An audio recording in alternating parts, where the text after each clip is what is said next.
You know what was funny? I feel like at this point we should almost introduce the upset again because clearly upsets are still a fact.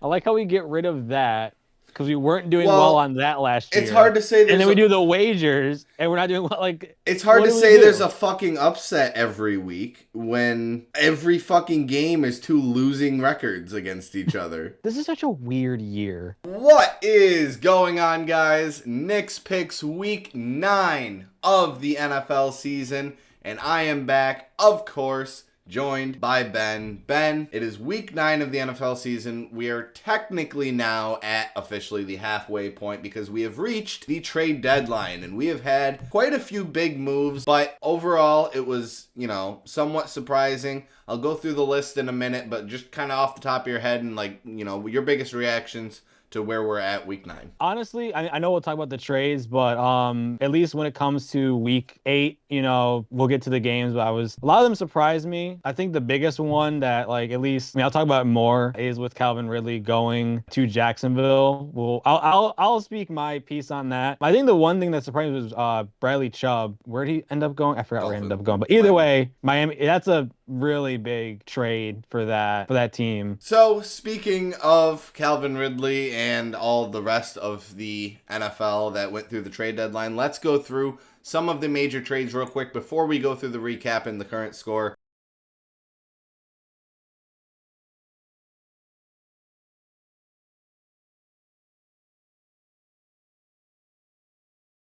But those were the major trades that happened at the trade deadline. So going through all that, we'll go through the week 8 recap in a second. The current score, as you can see from the title of the video with the blue border around it, I have taken the lead only by a point though. We both had very good weeks. I got all of my picks right, but I missed my 2-point conversion. Ben got all but one of his picks right, but he did get his 2-point conversion. So 12-11 last week leads us to a score of 44-43 going into week 9 of the NFL season. But before we get into any of our picks, let's roll through what happened last week. This is going to be a long video. So I'm going to roll through them all pretty quick. I'm not going to say too much about each team and what happened, but we're going to go through each team. On Thursday night, the Baltimore Ravens did defeat the Tampa Bay Buccaneers, and we're going to stay laughing at the fact that Tom Brady still sucks. We love it. Going into the Sunday games in London, the Jacksonville Jaguars lost to the Denver Broncos in a somewhat close game. I still think neither team is going very far. Moving into the afternoon games-ish, the New York Giants lost the Seattle Seahawks 27-13. Unfortunately, I kind of saw that one coming, but I would have preferred a better outing from our offense. The Atlanta Falcons beat the Carolina Panthers in overtime 37-34 in an absolutely wild game that involved DJ Moore scoring a touchdown that should have won the game, but he got a unsportsmanlike penalty that made it a tougher extra point than it should have been. Still a makeable one, but it was missed. The game went into overtime. The Falcons won it in overtime. Ben will have more to say about that later, I'm sure. The Cowboys beat the Chicago Bears 49-29. Not really much to say about that one. Chicago is just they put up a fight at least. The Miami Dolphins beat the Detroit Lions 31-27. The Minnesota Vikings beat the Arizona Cardinals 34-26. We actually had a shutout this week. The New Orleans Saints beat the Las Vegas Raiders 24-0. I'm not sure what's wrong with Las Vegas, but just a lot of dysfunction going on right there. The New England Patriots beat the New York Jets 22-17. Maybe the Jets are fraud.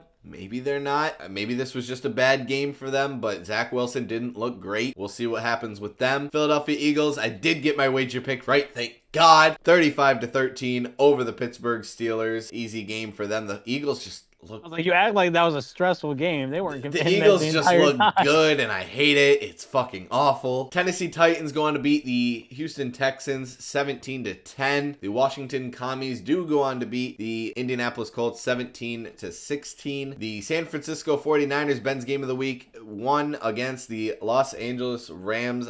You tried to bait a challenge out of me. I didn't see. I kind of saw this one coming, but 31-14, the 49ers do beat the Rams. Bills go on to beat the Packers. Ben also gets his wager pick right, 27-17. And of course, on Monday night, the Browns do go on to beat the Cincinnati Bengals. This is the first time I'm actually looking at this score, 32-13. Bengals. Wow. But that I guess Jamar really matters. I 'Cause he was guess. out.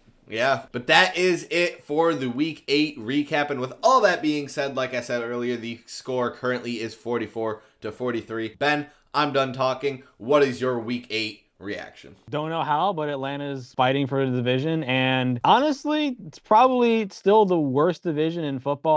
I think actually both Souths are probably the worst. And speaking of both Souths being the worst divisions, both Easts, the AFC and the NFC East, all 4 teams in both divisions are currently 500 or better. So we got the best. Oh wait, that's right. Yeah, I forgot. We have the best teams all in the East, and we have the worst teams all in the South. That's just how the NFL is split up right now, and I kind of like that. And the West and North are kind of just there. Dysfunctional, if anything. So let's move right into it. Our Week 9 picks. We had 2 games this week. 2. Last week we only had 1, and it was the Giants and the Seahawks. And I'm going to be honest, it wasn't even that entertaining of a game. We have 2 this week with games where both teams have a winning record. This is nuts. The NFL is just nuts this year. Anybody could literally win the Super Bowl this year. Anybody. I still think honestly, it's going to be the Buffalo Bills. But honestly, I like that, honestly. Yes, I do too. Exactly. Speaking of those Buffalo Bills, they go up against the New York Jets, who I've deemed as potentially fraud. The wins that they've gotten maybe not being as quality wins as we might have thought, and then the losses that they've gotten really showing the problems with the New York Jets. The Buffalo Bills, on the other hand, I don't see any problems. I really don't. And I mentioned earlier that they got Naheem. Jesus Christ, I'm going to keep saying that wrong. Naheem Hines. I don't know why the Indianapolis Colts would give him up, to be completely honest. And I really don't see where Hines fits into their offensive scheme, but I'm sure they're going to find a way to use him. I don't think that this is going to be all that close. I'm going to give it a little bit of the benefit of the doubt, but I do have the Buffalo Bills winning this one for my game of the week, 32-21 over the New York Jets in New York, by the way, or New Jersey. But I want to point that out because that's going to become a common theme here in the next couple picks. All right, and I am taking on with the Sunday night game, and that is the Kansas City Chiefs going up against the Tennessee Titans. And honestly, the records that these two teams have, they're both above 500. I think the Titans are like 5-3 or 5-4. I don't know that top of my head. This should be a good game. If this is even remotely close, I'll be very surprised. I have the Chiefs winning this one. I don't. Derrick Henry, I'm sorry, man. I mean, Tannehill's out, and I do like Malik Willis. I think he's a great young quarterback. I think he's definitely the future of that franchise. I don't think it's Tannehill, and I would be very surprised if anyone thinks that, even Tennessee fans probably. But unfortunately, it's Sunday night. I mean, he might be great. I just don't see that just yet. They're riddled with injuries, and because of that, and because I think the Chiefs are just that much better, I think they're realistically only behind the Bills as far as like not even top teams in the AFC, just top teams in the NFL in general. I have the Chiefs winning this one 30-17 over Tennessee. Plus it's in Kansas City, and that's a tough place to play. Rookie quarterback, Sunday football in a hostile environment. I almost want to say it's less than 17 at this point after talking about it. So we move on to our picks of the week. Now, Ben does have a game to talk about this week, but I don't. The Giants are on a bye week. So this 3 points that I just can't get this week. So hopefully I do get my wager pick right this week. But the Giants go into their bye week. So I'm going to keep this short and sweet and basically just kind of talk about the state of the New York Giants going into their bye week. And look, this bye week could not have come at a better time. They needed it. They needed the rest. They needed to kind of recuperate and realize that their offense still needs some work. Figure out some plays that'll work and get a little bit more than a week to just kind of get some practice in. After the bye week, they do have an easy stretch. They have the Houston Texans right after the bye week. I think that should be an easy win. I think Washington is straight after that, and then I know they have Dallas around Thanksgiving. It's going to be rocky towards the end of the season. Are we still going to make the playoffs? I don't know. The NFC is very shaky outside of the East, so being in third place in the East at 6-2, I'll take that, to be completely honest. They do need the wide receiver help. They didn't get it at the trade deadline. Would Odell help? Yes, he would help. He would definitely help. He couldn't hurt anything, really, besides, like, I don't know, what he did in 2016 with the boat picture. I do think that he is definitely a different person from back then. He's definitely matured a lot in the league. So would I welcome him back? Sure. Like, he definitely couldn't hurt the offense at this point. But yeah, that's pretty much all I really have on that. And hopefully the Giants can come out of this bye week winning a few more games to solidify that playoff spot. And Atlanta this week is going up against the LA Chargers, and they are home. And honestly, even if they were at LA, I would still say it's a home game because it's the Chargers in LA. What else is new? this I close. just kind of Okay, want to bye. point this out. Even if it was in LA, rest in peace Takeoff. One of the members of the Migos just died. Bottom line, he's an Atlanta born rapper. So Yeah. LA would have been repping Atlanta like that entire like Oh yeah. yeah. No shot the Chargers would have had a home game going into that. You know what? It's Not actually to I turn his will. death You know into like what? a sports thing, but like You I'm just you saying. know what? I'm gonna switch my pick. I originally had the Chargers, and you know what? Why not? The Chargers have not been consistent all year. I mean, neither has Atlanta, so I'm not gonna say that confidently. But I'm gonna switch it. I'm gonna keep the same score. I'm keeping the same score of 24-21, but I am switching it to Atlanta. It's only a 3-point game, which I am really surprised, but I am picking Atlanta to win. And seeing your reaction, I feel like you might challenge this one. Does But yeah, Nick the do us? matchup predictor has Atlanta. Matchup That's what I'm predictor. saying. Matchup predictor only has Atlanta. This actually worked a lot better. You only have one. You have no challenge after this because you have one left. I'm gonna hold So it. I'm gonna hold it. okay, God damn it. okay. The Chargers are gonna win I this think game, and I'm gonna hold it. here's the thing. I'm not saying it because of that. I think that's smart because remember, you're down a game with the Giants. So if I get it right, I would be like basically 9 points ahead of you. We move on to the picks that we gave each other. Ben gave me the Seahawks going up against the Arizona Cardinals. I'm giving Ben the Saints going up against the Baltimore Ravens. I believe that's on Monday night. And Yep. I mean, it's an NFC West matchup. The Seahawks did just beat the New York Giants, and the Arizona Cardinals kind of started to look good against the Minnesota Vikings, but I still don't believe in Arizona all that much. And look, Seattle is just looking good. I know this is in Arizona, and I said there's a theme with my picks, but I'm going with the away team, the Seattle Seahawks, the team that I thought was going to be fighting for the #1 pick earlier this year. I honestly think they're one of the best teams in the NFC West. I do think that they have some problems on their defense, but they have a very good offense. And Geno Smith, I mean, no, he's not a great quarterback by any means, but he fits into that system very well. So I do have the Seattle Seahawks winning this game 31-23 over the Arizona Cardinals in Arizona, my second away team to win today. Bet your ass the third one will also be the away team. All right, and like Nick said, I have the Monday night matchup between the Ravens and the Saints. The Ravens travel to New Orleans, and I was very close to picking the Saints because I mean they just shut out the Raiders, and the Raiders aren't exactly like a horrible team, but like I kind of like if you told me heading in that the Saints would shut out the Raiders, I would be like, okay, I could probably see it. I don't think they're gonna do that against the Ravens. I also think they're gonna beat the Ravens. I think the Saints do still have a lot of key injuries, and I am picking the Ravens to win this game against the Saints 27-21 in For New a second, Orleans. I thought you said that the Saints were gonna beat the Ravens. So I was like, No. okay, another one where I'm like, where the fuck is like, why do we not? Why do we only have 2 challenges? And that was your rule, if anything. You only said 2. We could have done more. Why am I more nervous about my wager than all my other picks?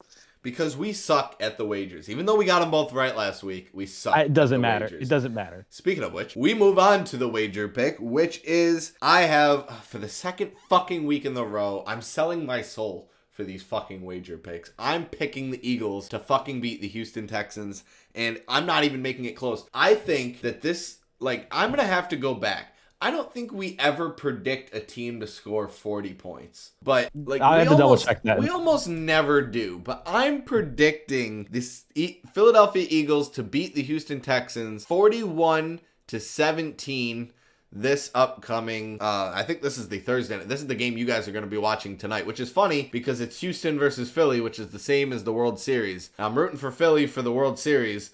So I'm rooting for Philly for this one too, I guess. I hate my life. I didn't even realize that I hate till that now. my life has Honestly. come to this. I'm pretty sure this is one of the first times we picked a team to score 40 points. 41-17. The Eagles' offense is just on a roll. Like, yeah, they might have a cupcake schedule, but it's not like the Cardinals or the Steelers from the past couple years where they were like barely getting past those teams. They're blowing teams out of the fucking water, besides the Lions at the beginning of the season. But it was the first game. All right, and mine is just a random game. I know how else to word that because it's not like a Thursday night game. It's not Sunday night. It's not Monday night. But it is the Dolphins going against the Chicago Bears. And even though I made the joke that they got a top 3 receiver in Chase Claypool, at least he thinks he is. He's not. But you know, I like the confidence. It doesn't matter because now that I'm pretty sure Bradley Chubb will be playing this game. And even if he was or wasn't, I still was going to pick the Dolphins to win this one. I have the Dolphins winning this game 30-20 over the Chicago Bears. And honestly, I kind of wanted to add more points, but I want to at least keep it somewhat respectable.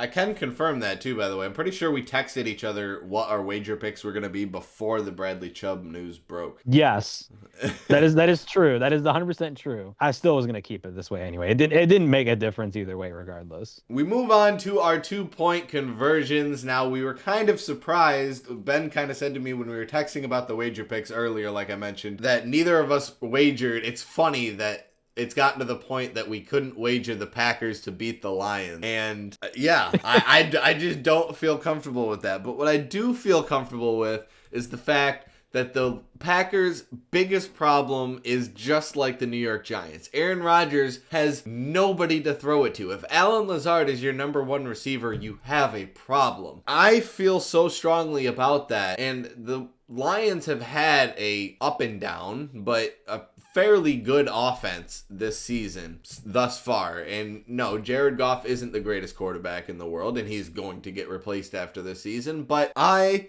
am making a very, very bold 2-point conversion because for whatever reason, I feel like I can afford it, and I never get 2-point conversions right anyway. I think that the Lions receivers combined will have more yards than all of the Packers receivers combined this upcoming week in their matchup. They don't have to win the game, but between Lazard, the ghost of Randall Cobb, the other dude named A. Rodgers, like... That's already one more than I already knew. I only know Lazard and Cobb. All right, Nick. So, in our fantasy league, I had the first overall pick. Remember who I drafted? Drafted Jonathan Taylor. Yeah. I want you just offhand. I want you to take a guess through 8 weeks of the season. How many touchdowns he has? Like take a guess. 2. Nope. He has 1.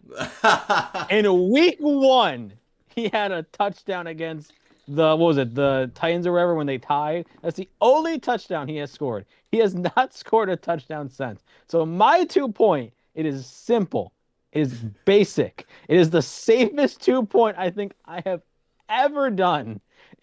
My 2-point is Jonathan Especially Taylor. Since they just traded Nyheim Hines. Yes, which honestly I feel even I think less you should safe have now. to go for 2 touchdowns if you're about to say that he's scoring 1. Nope, he has to just score 1 touchdown. I hate you. But I will add he needs at least 50 yards rushing because they just don't use him.